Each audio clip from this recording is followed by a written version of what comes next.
Hello అందరికీ దేశీ రుచులకు స్వాగతం. ఇవాల్టి మన రెసిపీ వచ్చేసి సగ్గుబియ్యం సేమియా పాయసం. బెల్లంతో హెల్తీగా ఎలా చేసుకోవాలో చూసేద్దామా. ముందుగా అరకప్పు సగ్గుబియ్యాన్ని తీసుకుని చక్కగా వాష్ చేసుకోవాలి. అలా వాష్ చేసుకున్న సగ్గుబియ్యంలో మనం వాటర్ పోసేసుకొని 1 గంట నుంచి 2 గంటల సేపు నానబెట్టుకోవాలి. ఈ సగ్గుబియ్యం అనేది ఎండాకాలం మన బాడీని హైడ్రేట్ చేస్తుందండి.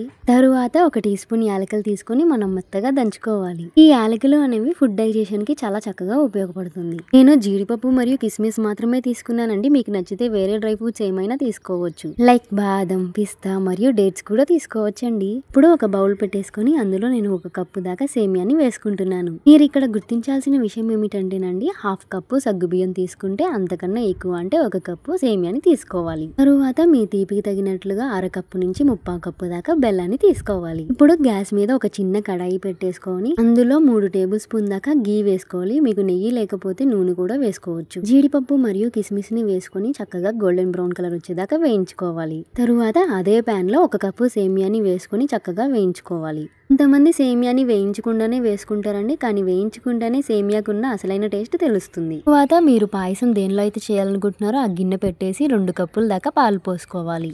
సగం కప్పు నీళ్లు కూడా వేయాలి. నీళ్ళు అనేవి వేయకపోవడం వల్ల మనకి పాలు మరిగే కొద్దీ విరిగిపోతున్నట్లుగా కనిపిస్తుంది. తరువాత మనం ముందుగా నానబెట్టుకున్న సగ్గు బియ్యాన్ని వేసుకోవాలి.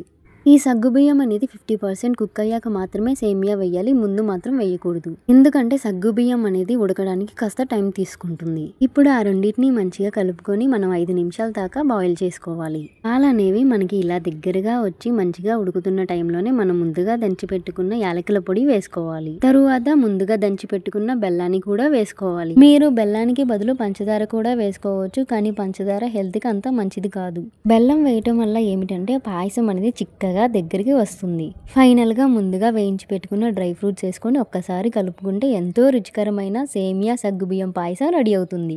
ఈ పాయసం వల్ల టేస్టే కాదండి, మన హెల్త్ కూడా చాలా బెనిఫిట్స్ ఉన్నాయి. ఈ వేడి వేడి ఎండలో ఆ చల్లని పాయసాన్ని తీసుకొని తింటే ఆ సాటిస్ఫాక్షన్ లెవెలే వేరండి. ఇంకెందుకండి ఆలస్యం, మీరు కూడా ట్రై చేసి ఎలా ఉందో కామెంట్ సెక్షన్ లో కామెంట్ చేసేయండి. మా వీడియోస్ ని చాలా మంది చూస్తున్నారు కానీ లైక్ కానీ సబ్స్క్రైబ్ కానీ చేయడం లేదు. నిజంగా మా వీడియో మీకు నచ్చినట్లయితే లైక్ చేసి సబ్స్క్రైబ్ చేసి పక్కనున్న బెల్ ఐకాన్ క్లిక్ చేయండి. Bye bye, see you in next video.